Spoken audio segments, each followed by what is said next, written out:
Salatu vesselamu ala eşrefil enbiyai vel murselin Ebil Kasimi Muhammedinil Mustafa ve alihi tahirin.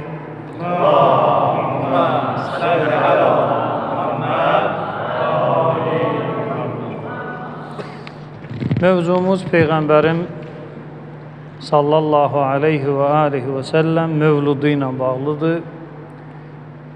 Bir peyğəmbərdə əgər bu məsələ sabit olursa, deməli başqa peyğəmbərlərdə də sabitdir. Bir Allahın hüccətində bu məsələ sabit olursa, başqa Allahın hüccətlərində də bu məsələ nə olur? Sabit olur. Keçmiş görüşümüzü qısa bir xatırlama eləyim. Qeyd elədik ki, İslam dinində, Quranda və Peyğəmbər sünnəsində belə bir göstəriş yoxdur ki, ad gün keçirt. Və belə bir göstəriş də yoxdur ki, ad gün keçirtmək haramdır. Yəni, belə bir göstəriş yoxdur ki, mövlud eləyin mənə və belə bir göstəriş də yoxdur ki, mənə mövlud eləmək haramdır. Belə bir durum yarananda tərəflər, məzhəblər hərəsi öz getdiyi yola uyğun ümumi dəlillərə başlayırlar söykənməyə, ümumi dəlillərə. Diqqət edin, ortada xüsusi, belə götürək də, Vəhabi, Şiyə. Nə Vəhabinin xeyrinə bir açıq-aşkar bir şey var ki, mövlud keçirmək haramdır. Nə də Şiyənin xeyrinə açıq-aşkar bir şey yoxdur ki, mövlud eləyin. Belə aşkar, məsələn, donuz əti haramdır, məsələn, içki içmək haramdır, Allaha şərik qoşmaq haramdır. Belə aşkar bir şey nədir bu mövzuda? Yoxdur. İşarələrdir, ümumi qaydalardır. Bir tayfa bir cür başa düşür, digər tayfa bir cür başa düşür. Bax, biri qayıdıb deyəcək ki, məsələn, Peyğəmbər özü özünə ad gün keçirdib, mövlud eləyib və yaxud səhabələr Peyğəmbərə ad gün keçirdib və yaxud Həzrət Əli özünə ad gün keçirdib ki, siz də özünüzə ad gün keçirdirsiniz, Həzrət Əliyə mövlud keçirdirsiniz. Bu dəlil deyək və yaxud yanaşma deyək, özü kökündən batildir. Niyə? Çünki Peyğəmbərin və Həzrət Əlinin eləmədiyi işlər var dində. Məsələn, Allahın göstərişləri var, Peyğəmbər ölənə qədər onu eləməyib. Məsələn, təlaq Allahın göstərişidir. Peyğəmbər ölənə qədər bu hökmə əməl eləməyib. Zihar Quran ayəsidir. Peyğəmbər ölənə qədər ona əməl eləməyib. İla Quran hökmüdür. Peyğəmbər ölənə qədər ona əməl eləməyib və s. ilaxır. Peyğəmbərin əməl eləmədiyi Quranın və müəyyən mövzularda məsələlər var ki, Peyğəmbər onları nədir? Eləməyib. İndi Peyğəmbər eləməyibsə, Quranın hökmü batil olacaq. Yəni, Peyğəmbər talaq verməyib, biz də nə etməliyik? Nə etməliyik? Verməməliyik. Çünki Peyğəmbərimiz ən çox zövcəli olub və yaxşısına da, pisinə də talaq verməyib. Deməli, biz də nədir? Talaq verməməliyik. Nə olsun Quranda var? Peyğəmbər eləməyib. Madəm Peyğəmbər eləməyib, mövzusunu bir nəfər qabartsa, onda belə bir müşküllərlə nə olacaq? Qarşılaşmalı olacaq. Deməli, yenə deyirəm, mövlud keçirmək vacibdir. Belə bir şey yoxdur. Mövlud keçirmək haramdır. Belə bir şey də yoxdur. Məzhəblər ümumi mövzulara söykənir, oradan öz getdiyi yola uyğun dəlillər neynir? Götürür. Biz qeyd elədik ki, biz şiyələr və əhl-i sünnələr mövlud keçiririk. Hər iki məzhəbin özünə məxsus dəlilləri var və qısaca əhl-i sünnə necə bunu eləyir dedim və öz əhl-i beyt alimlərimizin qeyd elədiyi dəlillərindən İkisini keçən dəfə qeyd elədim. Qısa işarə eləyim. Birinci dəlil əsalətül ibahə qaydasıdır. Yəni, hər şey ilk baxışda müsəlman üçün halaldır, hər şey. icazəlidir.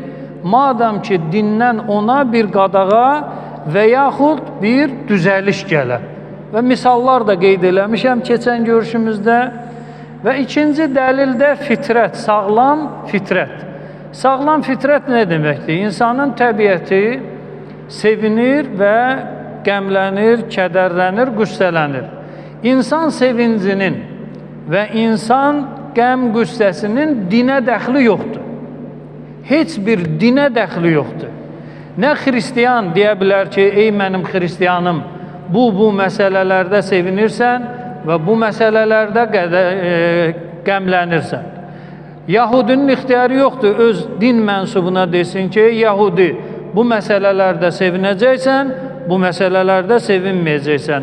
Və həmçinin də İslam dininin ixtiyarı yoxdur, öz mənsubuna desin ki, ey müsəlman, sənə cədvəl verəcəm, bu cədvəldən kənara çıxmırsan. Burada qoyduğum işarələrdə, bəndlərdə sevinəcəksən və bu bəndlərdə də nə edəcəksən? Kədərlənəcəksən. İnsan fitrəti din yönəltməsi dairəsində deyil. Məsələn, harada ağlayasan, harada sevinəsən, o insandan insana fərq eləyəcək. Məsələn, bir uşağın hərəkəti bir insan üçün bir qəm, kədər, qüssə, narahatçılığa səbəb ola bilər və digəri üçünsə bir sevincə səbəb ola bilər. Məsələn, uşaq bir hərəkət eləyər, sənin uşaqlığın yadıva düşər ki, sən də belə bir şey eləmsən. Gör, neçə il səni, 30 il, 40 il qaytaracaq geriyə, xatirələr oyanacaq, nə edəcəksən? Sevinəcəksən. Və yaxud da bir, məsələn, anadır, atadır, uşağın hərəkətinə baxır, görür o hərəkətdən bunun uşağında da var, bu uşağımda anormallıq var, həyəcan, narahatçılıq. Birində narahatçılıq yaratdı, birində isə nədir? Sevinc yaratdı. Yəni, bu qayda ilə deyil ki, bu qaydanı qoyasan, metrəni qoyasan, tərəzini qoyasan, hər insan bunu ilə getməlidir. Elə olmur. Ümumən, insan təbiəti nədir? Dinə adiyyatı yoxdur. Fitrətin dinə adiyyatı yoxdur. Ağıl üçün şəriətdə, dində hər hansı bir hökm varmı? Cavab verin, görüm. Ağılda, insan ağlı üçün dində bir şey olsun. Yox, demirəm, kim din hökmlərinə riayət eləmək lazımdır. Ağıllı dəlildən getmir söhbət. İnsan ağlı, ağıl. Dində buna bir əhkam var. Məsələn, biz insan olaraq əhkam var. Məsələn, dəstəmaz batil oldu, get dəstəmazı al. Ey, məsələn, Hacı Rüstəm, qusulun pozuldu, get qusulu al. Oruç tutmaq üçün, bax, buradan başlayırsan, burada bitirəcəksən. Orucu, bax, bu bəndlər batil eləyir. Həccə gedirsən, 7 dəfə təvaf eləyəsən, 8 olmaz, 6 da olmaz. Və təvafı qastiinsan başına eləyə bilməzsən. Gərək gedib hara eləməlisən? Kəbə evində eləyə. Başqa məscidə olmaz? Yox, olmaz qardaş. Yalnız orada eləyəcəksən. Qurbanı Minada kəsmək istəyirəm və yaxud yox, Azərbaycanda kəsmək istəyirəm. Bu müzakirəli məsələdir. Minada olar və Azərbaycanda da olar ya olmaz, müzakirə. Deməli, əhkam var ki, bizi idarə eləyir. Amma ağıl üçün əhkam varmı hər hansı bir dində? Ola bilməz. Niyə? Çünki din özü bunu ilə nə olur?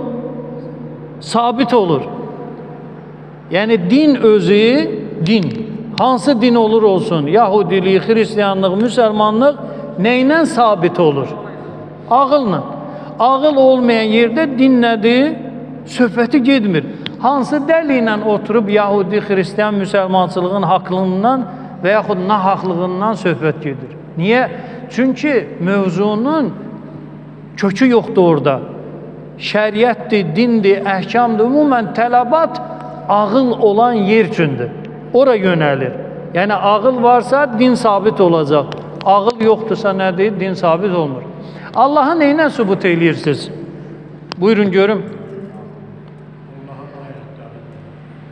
necə yəni ayətlərini? Məsələn, qul huvallahu əhəd, yəni sübut oldu ki, Allah təkli, şəriki yoxdur, Allah var, siz sağ, mən də səlamət. Belə?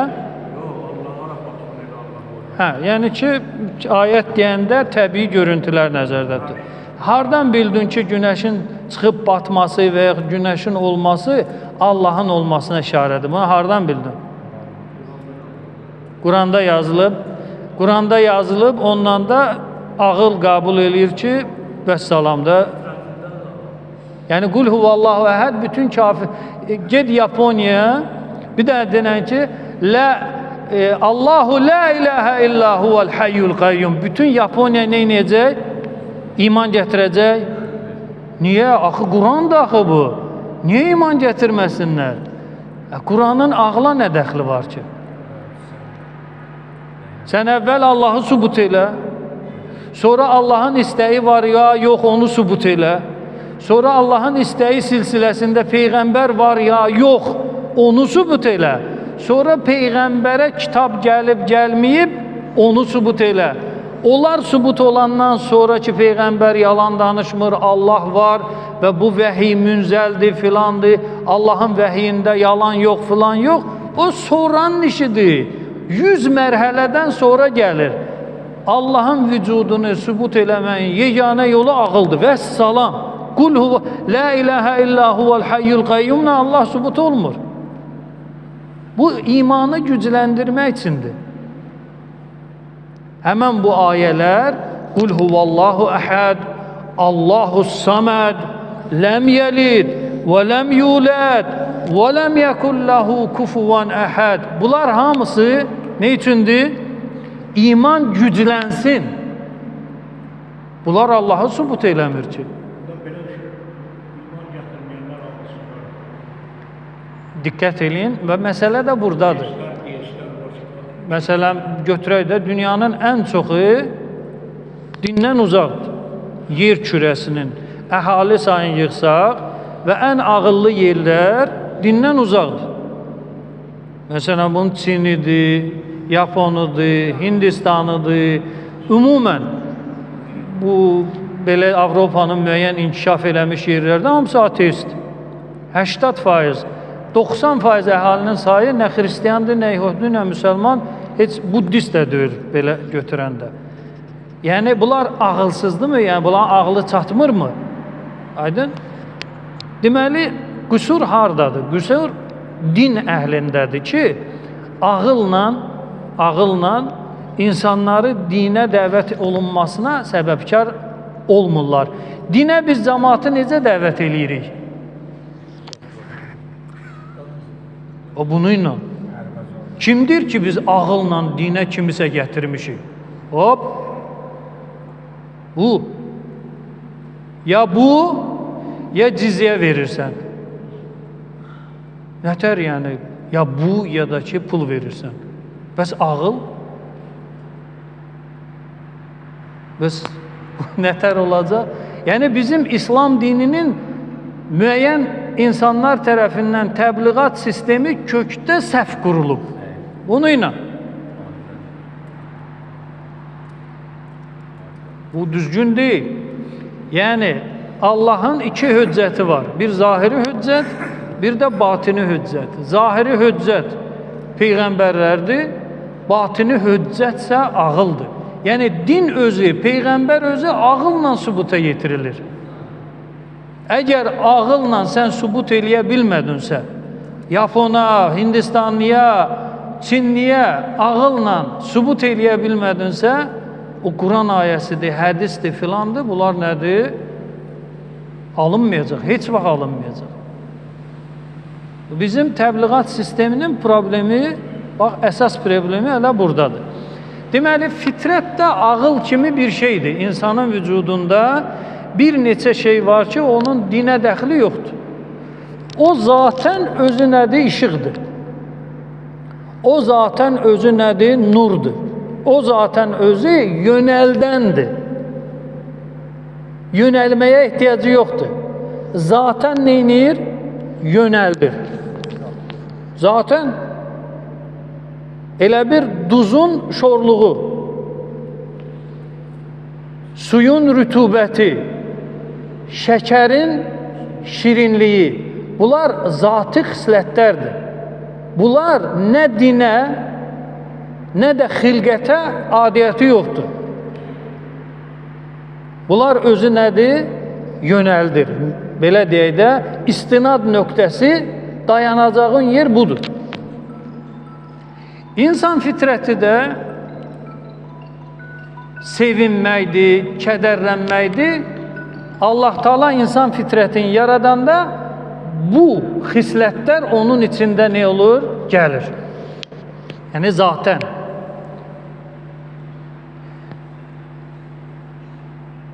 İnsanın sevinci, insanın kədərlənməsi nə dinə adiyyatı var, nə də bir şeyə. O insanın içindən gələsi bir şeylərdir. Məsələn, görərsən ki, bir ananın, məsələn, 2 oğlu var, ana öldü, biri ağlayır, o birisi ağlamır. Yəni, bunun təbiətindən bu gəlir, bunun təbiətindən nədir bu? Gəlmir. Yəni, xüsusi bir qayda yoxdur ki, onu ilə insan təbiətin idarə eləyəsən. Keçmiş dərsə qaydarsız, orada ətraflı izah eləmişəm. İndi gəlirik Quran-ı Kərimdə olan Peyğəmbər mövluduna, ümumən Allah höccətinin və yaxud hər hansı bir mühüm məsələnin, məsələn, Peyğəmbərin Məkkədən Mədinəyə getməsin, bayram keçirdə bilərsiniz. Bədir müharibəsini bayram keçirdə bilərsiniz. Hər hansı bir mühüm məsələni 5-6 nəfər cəm olub və yaxud tək halda qeyd eləyə bilərsiniz. Niyə qeyd eləyə bilərsiniz? İndi qeyd eləyəcəyim Quran ayələrindən bunu istifadə eləmək nədir? Mümkündür. Bax, diqqət eləyin, Quran-ı Kərimdə bir uşağın dünyaya gəlməsi, diqqət eləyin, əvvəlcə mövzunun əl-ayağın yığırıq bir yerə. Uşağın dünyaya gəlməsi, doğulması müjdə hissəsinə daxil olur. Bir şəxsin öz doğum gününü xoş kəlmələrlə xatırlaması, məsələn, şəxsin 30-40 yaşı var, qaydır deyirsin, mənim doğulduğum günə xeyir, bərəkət Allah nazil eləsin. Mənim doğulduğum gün çox xoş bir gündür. Mənim doğulduğum gün üçün çox sevinirəm. Mənim doğulduğum gün Allahın mənə elədiyi bir lütfü mərhəmət. Quran ayəsi deyə bunlar. Deməli, uşağın dünyaya gələcəyi müjdə qismindədir. Şəxsin öz doğulduğu günə xoş münasibətlə yanaşması və bir də belə deyək də səmadan süfrənin enməsi məsələn. Səmadan nə enir? Süfrə. Süfrənin içində nə olur? Yemək, içmək, böyle şeylər olur da, qida. Qidanın enməsi günü onu da bayram kimi eləyirlər, qeyd eləyirlər. Deməli, cənnətdən süfrə inib, həmən o süfrə enmə günü nə sayılır? Bayramdır. İndi xristiyanlarda bu varmı, yoxmu? O, onların problemidir. Amma Quran-ı Kərimdə bu nədir? Qeyd olunur ki, birincimizə və sonuncumuz üçün bu iş nə olsun? Bir bayram olsun. Bayram. Süfrənin enməsi nədir? Bayramdır. Və sonuncunu da qeyd eləyəcəm, onu ilə də xətm eləyəcəyik. Əvvəl ayələrə diqqət eləyək. Deməli, Saffat surəsi 100 və 101-ci ayələrin məzmununu çatdırıram. Diqqət edin. İbrahim Peyğəmbər Allahdan evlad istəyir. Rabbi həbli minəs salihin. Deməli, Rabbi həbli yəni məni dör, mənim üçün. Yəni Allahdan, burada elə bir belə deyək də, müasir dildə belə yazsaq, belə yazacağıq. Rabbi həbli vələdən minəs salihin. Salih bir evlad mənə neynə bəxş elə. Peyğəmbər dua edir.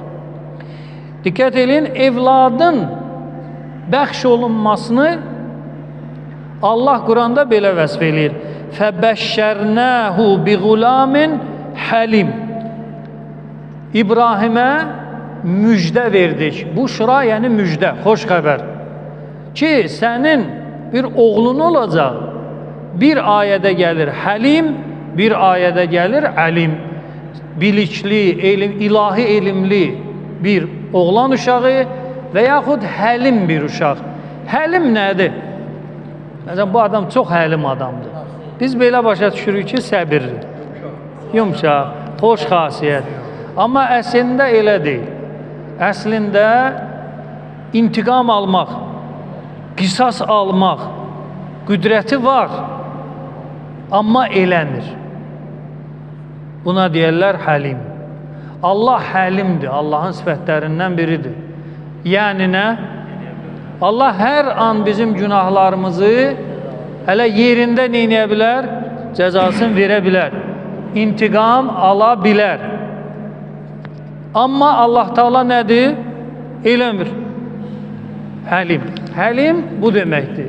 Yəni şəxs intiqam, qisas almaq gücü var, amma o fürsətdən nədir? İstifadə eləmir.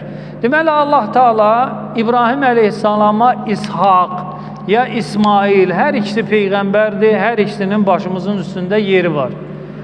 Hansını verəcəksə onu əlim və həlim adlandırır və uşağın verilməsini də müjdə olaraq. Şəxsə müjdə çatanda nə olur? Sevinir. İndi biri qayıdıb deyəcək ki, bu hər il sevinmək üçündür ki, bir dəfə sevinib vəssalam da biz də deyəcəyik ki, sən hardan bildin ki, hər il üçün deyil. Sənin fəhmin höccətdir, bizimki niyə höccət olmasın? Sən hardan bildin ki, hər il üçün deyil, bir dəfə oldu, getdi. Yəni bu məhdudiyyəti sən nəyə əsaslanıb qoydun? Mən deyirəm ki, hər il İbrahim Peyğəmbər sevinirmiş. Sən deyirsən ki, yox, elə bir dəfə İshaq müjdəsi veriləndə onu sevindi, qurban kəsdi, ona nəzir verdi, buna kömək elədi, buğda payladı, arpa payladı, xurma payladı və səlam qutardı. Mən deyirəm, yox, hər il həmən gün ki, mələkələr Peyğəmbərin yanına gəlmişdi, buğda kəsir, buğda paylayırdı, heyvan kəsirdi, xurma paylayırdı. Sən də deyirsən, mən deyirəm, mən də deyirəm, mən deyirəm. Niyə sənin mənim keçsin, mənim keçməsin? Niyə? Boyun uzundur, mənimki səndən də uzundur. Belə olmur. Deməli, biz qayıtmalıyıq yenə də təkrara, işarə olan ayələrə, onu sonda qeyd edəcəm.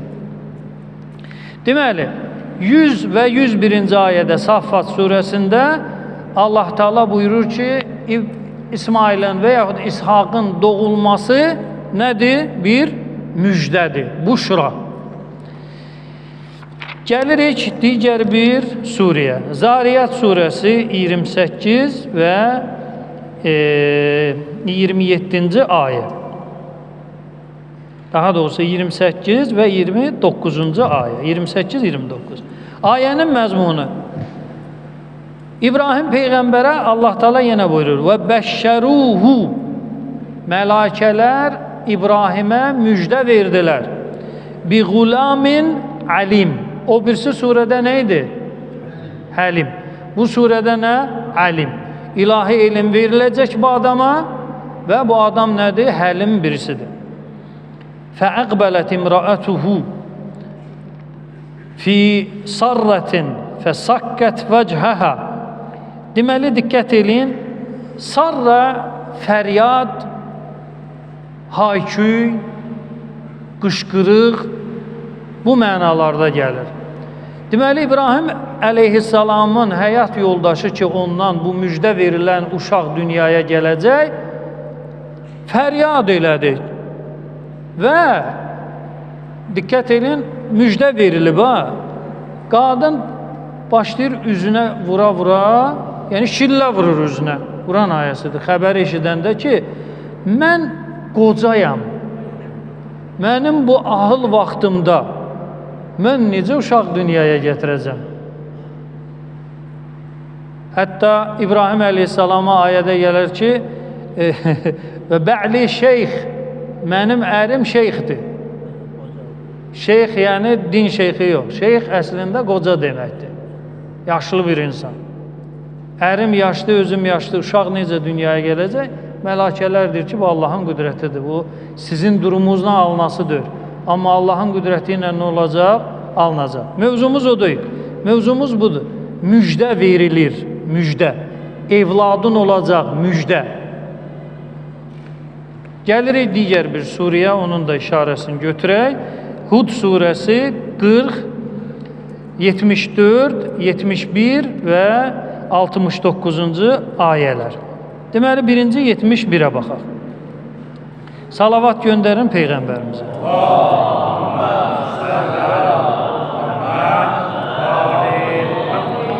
Deməli, ayənin lazım olan hissəsindən başlayıram. Fəbəşşərnəhə bishaq. O qadına İshaqı dünyaya gətirməsi ilə bağlı neynədik? Müjdə verdik. Bu 71-ci ayə. Gəlirik 74-də. Və cəəthul buşra. İbrahim əleyhissalamın mələklər tərəfindən bir müjdəsi nədir? Gəldi. Deməli, 79-a gəlirik, 79-cu ayə. Deməli, yenə də həmən o mövzudadır, İbrahim əleyhissalam vəsf edir, dərinə getmirik. Belə bu iki ayə kifayət eləyir ki, uşağın dünyaya gəlməsini Allah Taala neynir? Müjdə. Və şəxsə müjdə çatanda neynəməlidir? Neynir? Orada bir dinin müdaxiləsi varmı ki, sən bir dəfə güləcəksən, 10 dəfə təvəssüm eləyəcəksən, bir dənə qoyun kəsəcəksən və 1 kilo xurma paylayacaqsan. Bundan artıq olmaz. Sevinmək olmaz. Bu din ora müdaxilə eləmir. O qalıb sənin özünə necə sevinəcəksən. Təbii ki, din halal-haram çərçivəsindədir. Halal-haramı aşmamaq şərti ilə şəxs neynir? Öz sevincini qeyd edir. Bu bir. İndi gəlirik ikinci məsələyə. Şəxs öz doğum gününə, 50 yaşım var, 60 yaşım var, Quran sünnəsi ilə özün ad günüvi necə yanaşmalısan? Gəlirik. Məryəm surəsi 33-cü ayədə bir Allah özü həmən günü ayə olaraq qeyd edir. Bir də Peyğəmbər özü, yəni bir Peyğəmbərin dilindən, bir də Allahın vəhyi. 2 ayəmiz var. Deməli, Məryəm surəsi 15-ci və 33-cü ayə. 15-i birinci oxuyaq. Bismillahirrahmanirrahim və selamun aleyhi yevmə vulidə. Allah buyurur. Selamun aleyhi, aleyhi qaydır İsa aleyhissalamı. İsa'ya salam olsun. Nə vaxt? Anadan olduğu günə. İsa'nın anadan olduğu günə nə düşür? Salam düşür. Və yevmə yəmut və dünyadan köçdüyü günə də nədir? Salam düşür. Yevmə yub'asu hayya və qəbirdən çıxacaq günə də nə düşür? Salam düşür. Təbii ki, salam doğulduğu gündə bir mənadadır. Salam İsa'nın öldüyü gündə bir mənadadır və qəbirdən çıxacağı gündə nədir?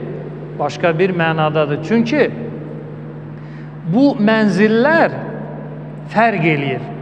Doğum mənzilinin əhkamı ayrıdır, ölmək mənzilinin əhkamı ayrıdır, qəbirdən çıxmaq mənzilinin əhkamı nədir?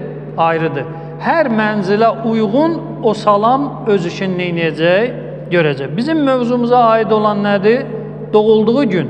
Allah Taala İsa'nın doğulduğu günü vurğulayır, qeyd eləyir. Niyə? İsa'nın Peyğəmbər olduğu gün əhəmiyyətli olar da hər halda. Belə küçə söhbəti aparsaq. İsa əleyhissalamın Peyğəmbər olur, gəlir ümmətini zülmətdən hara aparır? Nura. Ora qədər İsa, yəni nə olsun ki?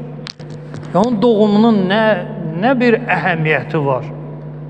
Hə, sən qanmırsan, mən qanmıram, o başqa şey. Amma Allah Teala deyir, İsa'nın doğulduğu gün. Məsələn, biz Peyğəmbərimizin doğulduğu günü də qeyd edirik. Və şəhadətə yetişdiyi günü də nə edirik? Qeyd edirik. Nəyə əsasən? Məryəm surəsi 15-ci ayə əsasən. Allah hər iki günü xüsusən nədir? Vurğulayır. Əhəmiyyəti olmasaydı, Allah onu neynəməzdi? Vurğulamazdı. İndi gəlirik 33-ə. Diqqət edin. Eyni məzmun, amma kimin dilindən? Peyğəmbərin öz dilindən. Allah elə bir Peyğəmbərə tərbiyəni verir, Peyğəmbər də bu tərbiyəni reallaşdırır. 33. Vəssəlamu aleyyə. Salam olsun mənə. Kimə? Mənə. O birisi ayədə necə idi? Salam olsun ona. Allahın dilindən. Burada isə nədir? Peyğəmbərin öz dilindən. Peyğəmbər özü əhəmiyyətli günlərin qeyd edir. Baxaq görək nədir? Vəssəlamu aleyyə yevmə vulidtu. Doğulduğum günə nə olsun? Salam olsun. Və yevmə əmutu. Və öləcəyim günə də Allahdan salam istəyirəm. Və yevmə ub'atu hayyan. Və qəbirdən çıxacağım günə də Allahın salamına nədir? Ehtiyacım var. Onu da istəyirəm. Eyni həmən o ayə kimi. Bir Allahın səliqəsi ilə, bir də Peyğəmbərin öz səliqəsi ilə. Deməli, mövzumuz doğum günüdür. Peyğəmbərin doğum gününü Allah xüsusilə neynir? Vurğulayır. İndi bir yekəbaş qayıdıb deyəcək ki, Məhəmməd Peyğəmbərdən danışmır ki, burada İsa'dan danışır və salam. Yaxşı, biz İsa'nın mövludunu keçirsək, sənə xoş gələcək? Gələcək? Gələcək ya yox?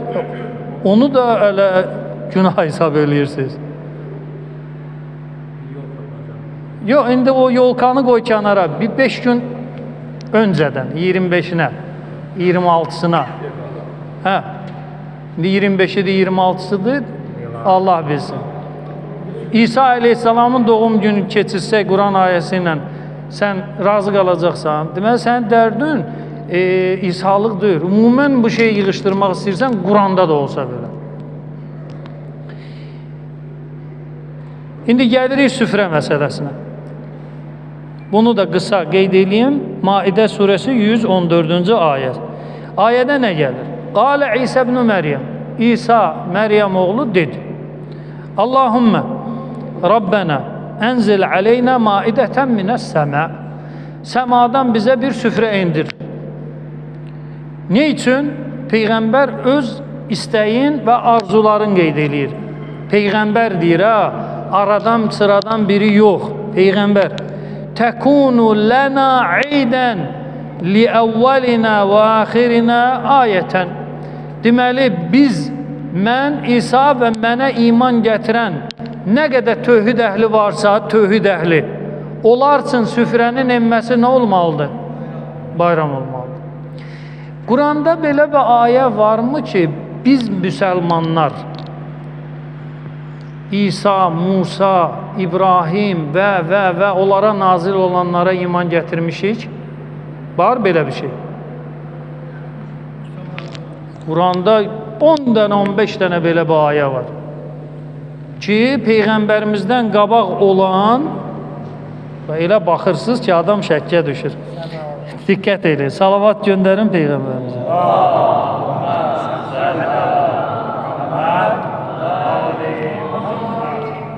Bir ayəni qeyd edirəm, yaxşı yadımdadır, olmasa mövzu qarşıcıqdır bir-birinə. Bəqərə surəsi 4-cü ayə. وَالَّذ۪ينَ يُؤْمِنُونَ بِمَا أُنْزِلَ إِلَيْكَ. Peyğəmbər, sənə iman gətirənlər, bir, o şəxslər, وَمَا أُنْزِلَ مِنْ قَبْلِكَ və səndən öncəkilərə, nazil olanlara iman gətirən şəxslər. Yəni, Peyğəmbərimizdən qabaq nə qədər Peyğəmbər var? Allah bilsin. Onlara nələr nazil olub? Bəzisini bilirik, bəzisini bilmirik. Çünki Quran ayəsi deyir ki, bəzi peyğəmbərlər haqqında sənə məlumat vermirik. Vermir. Allah da istəmir. Verməyib. Onlara da nəsə nazil olub, mümkündür nazil olsun, mümkündür. Əl-mühim, ayə deyir, sən müsəlmansın, peyğəmbərə nazil olana iman gətirməlisən və ondan qabaqki peyğəmbərlər ki, onlara nə nazil olub, onu neynəyəcəksən? İman gətirəcəksən. Peyğəmbərimizdən qabaqki peyğəmbər kimdir? İsa əleyhissalam. Ona nə nazil olub? İncil. İncildə nə var? Səmadan Allahla danışıqlar da vəhidir. Səmadan süfrə inəcək və o nə olacaq? Bayram olacaq. İndi biz buna iman gətiririk ya yox? Məcbursan. Yox, məcbursan. Müsəlmansansa məcbursan. Çünki müsəlman olmağın şərti budur ki, peyğəmbərimizə və öncəki peyğəmbərlərə nə edəcəksən? İman gətirəcəksən. Onlara nazil olana və nazil olanlardan da biri budur. Amma həyatımızda bu hökm nədir? Yoxdur. Bu boşluqdur. Öncəki peyğəmbərlərə biz nəyinə iman gətirmişik? Onlara Allahdan nazil olan şeylər var. Bizim müsəlman kimi vəzifəmiz odur ki, həm peyğəmbərimizə nazil olanlara iman gətirək, həm də onlara. Onlardan bizdə nə var? Heç. Amma Quranda müəyyən işarələr var, heç ona da əməl eləmirik. Deməli, süfrənin emmə gününün bayram qeyd olunması. İsa əleyhissalam buyurur ki, bizim üçün, tövhid əhli üçün, peyğəmbər əhli üçün nədir? Bayramdır. Və birincimizə və sonuncumuza nədir? Ayətdir. Allahın bir nişanə və əlamətidir. Yəni, qüsur bizdədir də. Biz niyə Quranda olan işarələri həyatımızda piyada eləməmişik? Müşkül bizdədir. Deməli, mövzumuzun sonu. Uşağın dünyaya gəlməsi nədir? Müjdə. Müjdə, xoş xəbər. Birdən-birə sənə xoş xəbər deyilir. Sən o xoş xəbəri necə yaşayacaqsan, təbii ki, halal və haram, o sənin işindir. Tort kəsəsən, qoyun kəsəsən, quzu kəsəsən, ağacın budağını kəsəsən, özün bilərsən. Sevincin necə yaşayırsan, özün bilərsən. İkinci, doğum gününə Allahdan dualar eləmək, xüsusən doğum günü üçün. Ya Allah, filan ayda, filan gündə doğulmuşam. Həmən günümü salam sifəti ilə əhatə elə, ya Rəbbəl aləmin. Bilmirəm nə vaxt öləcəm. Həmən günü də, ya Allah, salam sifətinə ehtiyacım var.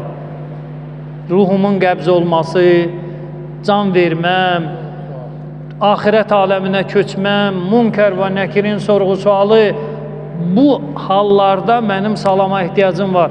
Ya Allah, o salamı məndən əsirgəmə və qəbirdən çıxanda da çox ağır bir mənzildir. O mənzili aşmaq üçün, keçmək üçün, cənnət əhli olmağım üçün yenə də ya Rəbbəl aləmin sənin salam sifətinə nədir? Ehtiyacım vardır. Quran əxlaqıdır, kimə əməl eləyir? Yox, kim eləyib? Heç kim eləmir. Nə inşallah? Yox, nə vaxt öz doğulduğun günüə belə bir qayğı göstərmirsən? İndi bildik. Təbii ki, Qurandır da. Bu üç mənzil üçün Allahdan hər gün nə istəyə bilərsən? Doğulduğun günün üçün Allahdan dua eləməyi Quran əmr edir. De hər nə, hansı olur olsun, özün təyin eləyəcəksən bu üç mənzili. Deməli, doğum günü Quranda Peyğəmbər əxlaqı və Quran göstərişi olan və bizdən öncəki Peyğəmbərlərə nazil olan bir ədəb qaydalarından biridir. İndi yenə də biri var da bu kal insanlar. Bir dəfə vəssalam olub gedib və yaxud bir dəfə eləyək, bitsin, xeyr, elə deyil. Sonuncu dəlilimizi də təqdim eləyək, Peyğəmbərimizə salavat istəyək.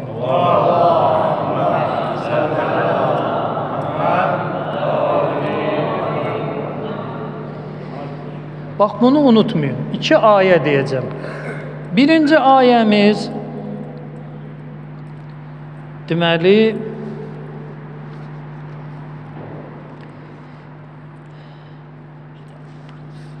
Ənbiya surəsi 107-ci ayə. Bismillahirrahmanirrahim. Və mə ərsəlnəkə illə rəhmətən lil aləmin. Hamınız bu ayəni bilirsiniz. Yeri Ənbiya surəsi 107.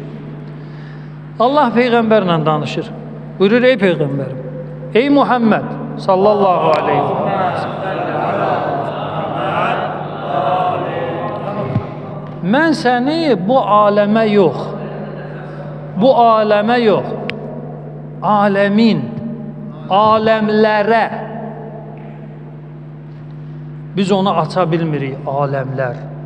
Bilirik ki, məsələn, məxluqatla götürsük, məsələn, cəmadat aləmi, nəbatat aləmi, heyvanat aləmi, insan aləmi, mələk aləmi, cin aləmi, 4, 5, 6, 7 aləm neyləyə bilərik?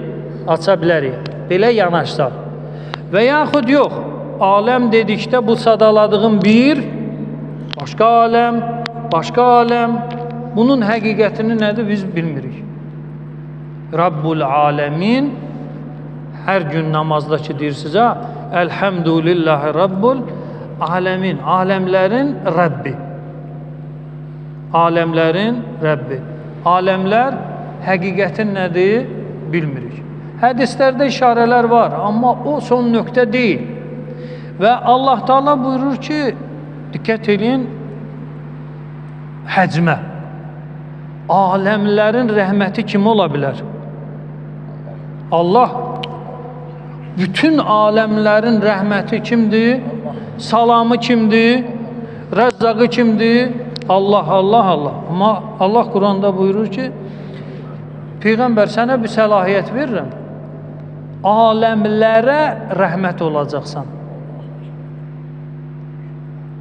Rəhmət olan yerdə əzab və rəhmətin əksi nə varsa qovulur.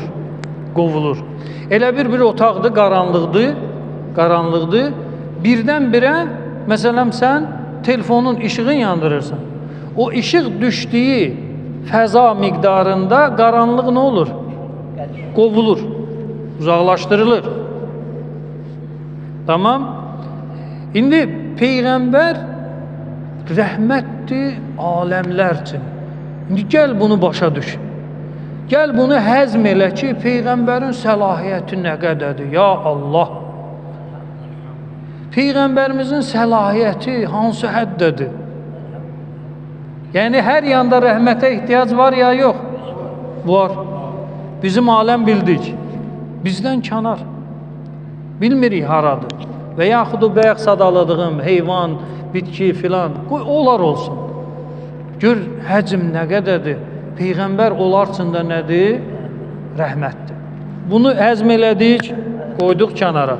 İndi gəlirik mövzumuzun sonuncu işarəsinə. Deməli, Yunus surəsi 58-ci ayə. Bunu unutmayaq. Birinci surəmiz Ənbiya 107, ikinci surəmiz Yunus 58-ci ayət.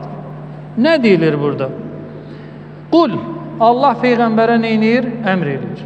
De, necə qul huvallahu əhəd bizə çatdırıb, bunu da qulna Allah əmr edir. Qul, de. Nə desin ya Allah, Peyğəmbər nə desin?